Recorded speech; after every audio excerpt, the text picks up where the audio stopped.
YouTube, F-Man Critic back, and, well, tomorrow the live-action Lilo and Stitch movie is hitting theaters, so I figured this would be a perfect time to redo Lilo and Stitch, a redo of my Lilo and Stitch review. You know, Lilo and Stitch, a classic 2002 movie about a blue mutant alien named 626, but as everyone likes to call him, Stitch. It's a franchise so popular, it gained a pilot movie, a TV show, a sequel that people have mixed feelings about, a theme park ride that a lot of people don't really like a movie that wraps up the franchise, and an anime that Disney pretends doesn't exist, a Chinese show that I wish didn't exist, and apparently a comic where he teams up with a samurai. I'm not kidding, that actually exists. And a shit ton of blue and pink merchandise. All I'm saying is, say what you want about Stitch, but Stitch will never die. It's one of the hearts of Disney now. It's one of the main heart of Disney. Anyway, I actually, believe it or not, but I actually just got done watching the live-action Lilo and Stitch movie, okay? And I have interesting thoughts about it, but we're not here to talk about the newer one. We're here to talk about the old one, you know? Oh, see if it still holds up. And, you know, and it still does. I mean, the movie is still a great movie, you know? Like, it's just amazing. It's one of the best hand-drawn movies of Disney. Like a lot of people say it's the last hand-drawn on movie from Disney, you know? It's one of the last ones. And boy, did they went off on a blaze of glory, you know what I mean? So, how does this movie all open up? Apparently, an evil genius named Jumba Jukiba is on trial for allegedly illegal experimentation, in which apparently, apparently that's, well, it's not his only one. He's made, apparently 626 previous experiments, And so Grand Councilwoman, she wants to believe that maybe deep down there's something good inside Stitch. So what does Stitch have to say? Well, I may not know what that means, but apparently it was enough to put Jumba behind bars and sentence Stitch to exile somewhere. But Stitch quickly escapes in a pretty cool chase scene, and well, they find out that he's going to crash land on our planet Earth, and, apparently, he crash lands on Hawaii, and then Pleakley, Grand Councilwoman, at first she wants to gas the planet, but Pleakley, an Earth expert, says, as we can't gas it because because apparently mosquitoes are an endangered species to them. Okay, for once mosquitoes were actually useful for once. And, so since they're out of options, they have to Pleakley has to team up with Jumba, and I do like this foreshadowing, I'm not gonna lie. Like, every time I see it, that's good foreshadowing. And so, Pleakley is forced to team up with Jumba, and, well, we get to the main credits. We get introduced to Lilo, who's feeding a fish named Pudge a PB&J, and apparently she's late for a dance lesson. Apparently, it's sandwich day. Apparently, some point during the week, she feeds Pudge a PB&J sandwich. And the reason why it's so important, because apparently Pudge controls the weather. Well, I'm sure her friends will understand it in some little kid way. You're crazy. Okay, maybe not. Yeah, and apparently, Lilo, this poor child has been through so much, apparently. Her own parents just died, and, her big sister, Nani, has to look after her and stuff, and Nani, she's actually a really good big sister, and we'll dive more into that later. Hell, when she gets introduced, we know a bit about her character right away. Hell, I actually do like this part. Hey! Watch where you're going! Stupid head!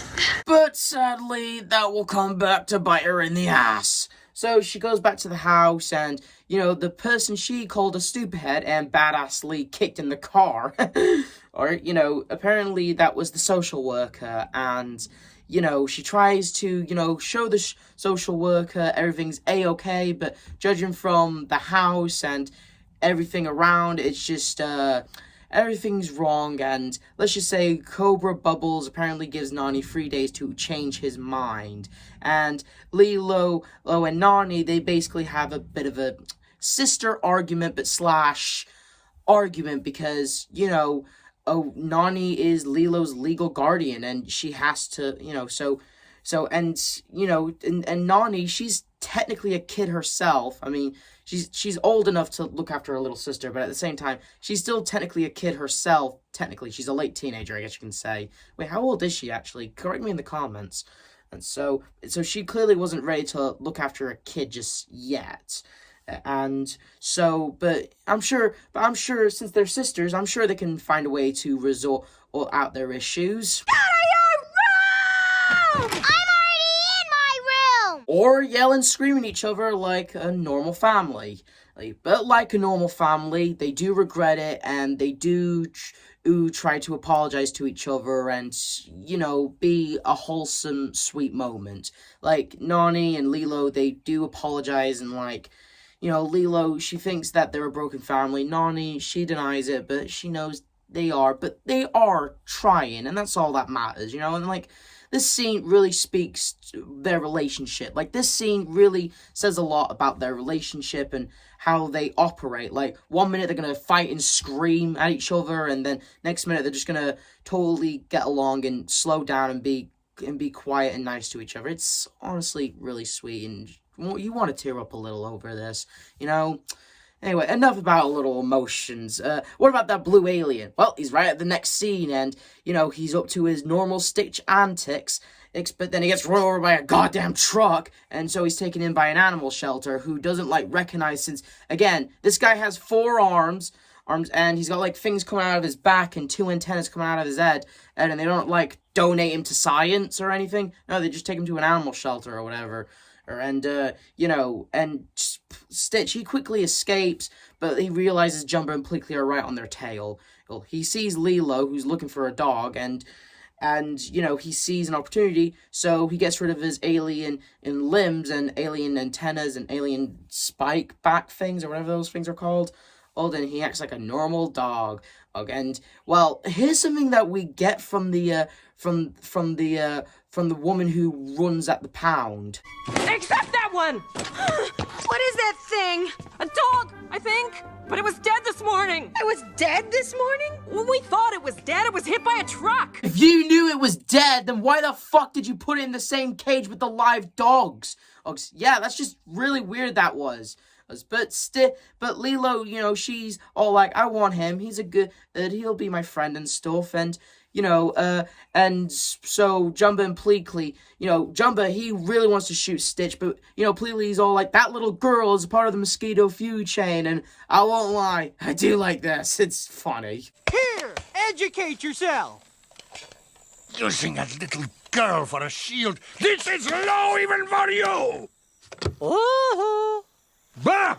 So, after that scene, Lilo and Stitch are left alone, and Nani, she trusts her to, even though I'm pretty sure leaving your 6-year-old sister all alone, even if she does have her dog now, still, I'm pretty sure leaving your 6-year-old sister alone is just, that's what got you into trouble in the first place, Nani. Whatever, or whatever, if she trusts her, I suppose, it's not as bad, whatever. Lilo tries to apologize to Myrtle, and, and when Myrtle sees Stitch's dog, this is what she has to say. That is the ugliest thing I have ever saw. Well, I guess I'll have the insensitive bitch with a side of you. Clearly, you haven't looked in the mirror yet. Yeah!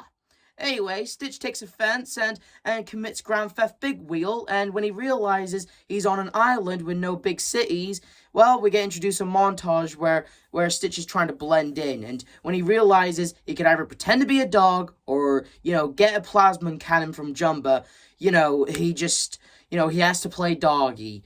So we cut to a restaurant where it's Nani's job, and we get introduced to David, Nani's boyfriend. Well, not boyfriend, but we pretty much know that they're destined for each other at this point. In the movie, apparently Nani loves David's butt and fancy hair, and David, he actually does like Nani back. So it's like, will you two just cut to the chase and go on a date or whatever? Or whatever. Anyway, Stitch, he accidentally attacks Pleakley in the most gruesome way possible, and it's, costs Nani her job and stuff, and, well, she's all like, who needs this stupid job anyway? And they take back to the house, and Stitch, he runs amok, and Nani, he's all like, oh, we have to take him back and stuff, Oh, and we get introduced to the best line of the movie, the definition of Ohana. Ohana means family. Nobody gets left behind or forgotten. And Lilo, she basically just tries to continue, training him to be like a dog and stuff, while Stitch is just being Stitch. And at some point, Stitch, he makes an entire model San Francisco just to destroy it, and we learn a little bit more about Stitch that Jumba actually starts to notify as well. Stitch was programmed to destroy and conquer, but when there's nothing to destroy and conquer, Stitch feels empty and alone deep down, and he doesn't know what the hell his purpose is, Jumba didn't give him a purpose outside of destroying and stuff, being an unstoppable monster, So, and then Stitch, he rummages through some books and discovers the ugly duckling, and Stitch, he realizes what's his family. Anyway, the next day comes by, and Cobra Bubbles gives Nani a bit of an earful about her losing her job, and Stitch, he fucking throws a book straight at this dude's face, like fucking headshot, dude.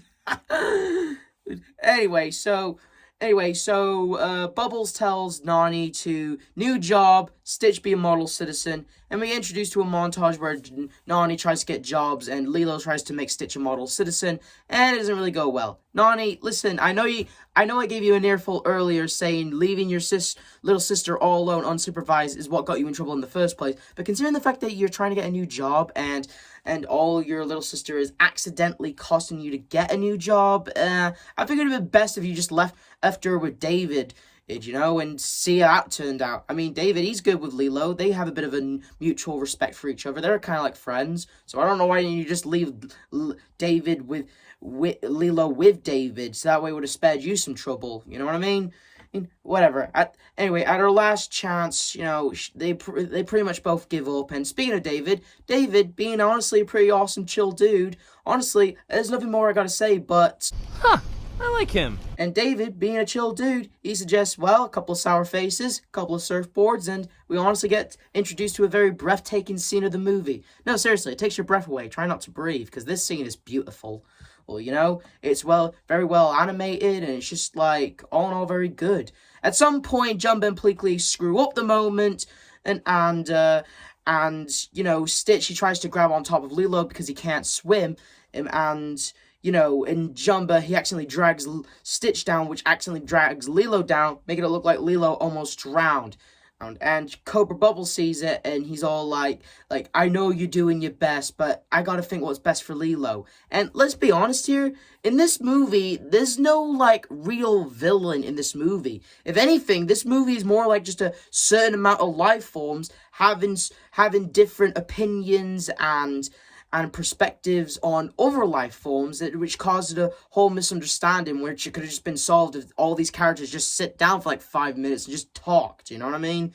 There's no real villain, it's just people having opinions about other people. That's what this movie technically is, Oh, and it's a really sad scene, and David, he's all like, I really think they had a chance till you showed up.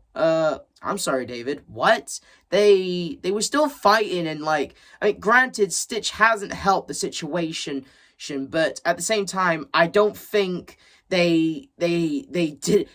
Stitch didn't blew any chance they had or anything, okay? Granted, Stitch hasn't helped, but at the same time, dude, David, I think that's kind of a dick move on your part.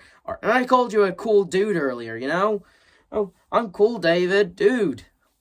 Anyway, there's a scene where Nani and Lilo, and it's a pretty sad and at the same time heartwarming scene where Nani's singing Aloha Hoi to Lilo, and and Stitch, he learns a little bit more about Lilo, about what happened to their parents. And here's a little theory I have, actually. Now, earlier in the movie, Lilo said that Pudge controls the weather, right? And apparently her parents died in a car accident because of the weather, right? So, I'm not saying Pudge can actually control the weather, but could it be possible since, remember, Lilo is 6 years old, right, in the movie. At the end, she becomes 7. And so, and her little kid brain, she thinks that a fish can control the weather when really it was just a freak accident that accidentally killed her parents, right? So, remember, I think that Lilo thinks that if she continues feeding Pudge the fish PB&J sandwiches, is, no more bad weather and no more, her loved ones getting killed in storms during car accidents. And that's really effed up and kind of sad to think, really. Anyway, since Pleakley and Jumba were taking too long to get Stitch, they're fired, and Jumba and Pleakley, mostly Jumba, he's thinking of doing his own shtick.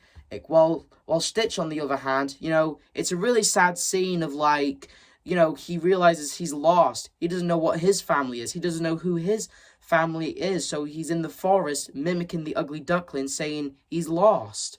And, he meets up with Jumba, and then Nani, thanks to David, she might have an opportunity to have a job. And once again, she leaves her little sister all alone, which got her in trouble in the first place. Anyway, Stitch comes back, and we get a really fun fight scene between Stitch and Jumba, and it was very funny. I honestly do like this scene. I just remembered, it's your birthday. Happy birthday. Merry Christmas! It's not Christmas. Happy Hanukkah! But earlier, Lilo kind of calls Copra Bubbles about aliens destroying her house. And speaking of her house getting destroyed, thanks to Jumba and Stitch's little fun game of Hot Potato, they blow up the house. And, it's a really crazy, intense scene. Lilo's about to get taken into custody by Cobra, and, she escapes the car, and then she meets up with Stitch, finding out that Stitch is actually one of them, and when she sees her family picture ruined, she blames Stitch, and Jumba shows up, kidnapping both of them. Gantu, I meant to say Gantu, not Jumba. Gantu shows up and kidnaps both of them. And why is he kidnapping in Lilo? Wasn't the whole point just to get Stitch? Why kidnap this little girl that serves no purpose as with Stitch? Nobody knows. I mean, I know the reason why he technically kidnaps her, but in the context of the movie, there's no reason for him to kidnap this little girl who serves no threat, who serves no purpose. His main objective was to capture 626, not some random little Hawaiian girl. No, that was just to get Stitch. That's it. So why kidnap him? Anyway, Stitch manages to get out of the tube, and Nani confronts him, and then Pleakley and Jumba, they catch up with him, and Nani, heartbroken, wants to get Lilo back. They form a plan they form a rescue mission, and the second that Gantu realizes Stitch is no longer in his ship, he doesn't pull over and tries to release the kid. No, they go on this epic, I won't lie, epic fight scene. And I got to mention about the censoring, actually. Now, I should have mentioned this earlier, but there was actually a scene where Nani was trying to find Lilo, and she was crawling out of a pizza box. In the original version, she was crawling out of a dishwasher or a dryer, and it got censored because parents were worried that kids would mimic that, and so they replaced it with a pizza box. Here, I'm glad they really censored this part. I'm glad they really censored this, because in the original script, they were gonna steal a plane, and then they were gonna steal a plane to catch up with Gantu, and it was gonna be in this big city, and yeah, I'm glad they changed it to the one they got now, where they have a ship the whole time, and they got mountains instead of cities. I'm glad they censored that. Anyway, Stitch manages to rescue Lilo, and after saving Gantu and Lilo, Stitch is still taken into custody, and we get this really nice scene where the Grand Councilwoman has a new perspective on Stitch, like he's found his own family. He found it all by himself. It may be little and broken, but it's still good, and Lilo having a legal document saying that she bought him at an animal shelter. Grand Councilwoman realizes with the change that Stitch has, and with the new legal that Lilo owns him, so she sentenced Stitch to exile on Earth, and where Lilo and her family will be protected by the Galactic Federation. So that basically means Nani basically gets to keep Lilo. Lilo gets to keep Stitch. Basically, and we find out that Cobra Bubbles used to work for the FBI. Apparently convinced a race of aliens that mosquitoes were an endangered species. Good call. Good one. That's a good one. And honestly, and the end of the movie starts with a song "Burning Love" and with them rebuilding the house, and we see the family that started off little and broken getting bigger and happier. It's honestly really good. And that was Lilo and Stitch, and after 23 years, it still holds up, okay? Like, lightning will never strike twice. I mean, they tried to, and it was hit or miss, to say the least, but they can never outdo the original. Lilo and Stitch was always the best. Stitch was always the best, you know? I mean, I know the first letter is Lilo, but it's at the same time Lilo and Stitch. And Stitch, he's the best character to come out of Disney, you know? He's a blue mutant alien, and that's indestructible, bulletproof, fireproof, smarter than supercomputer, and lift objects 10 times their size and stuff. It's just like he's a total package, Stitch is, you know? He's learned the meaning of Ohana, and, you know, it's all in all just still a good movie, and honestly, like, yeah, I can't say anything more. I can't praise this movie anymore. I'm glad it deserved the praise it got. It is an amazing movie, okay? Lilo and Stitch is a great Disney movie, and just, well, I don't know what to say else. It's a great movie. And it still holds up to this day, you know? Great characters, beautiful animation, and beautiful, well-written stories, you know? So, and the definition of family, finding your place, you know, it's really good. So, yeah, I can't say anything more about Lilo and Stitch. It's an amazing movie. This is the F-Man Critic telling you to like, subscribe, and notification. And I'll see you guys next time. See ya!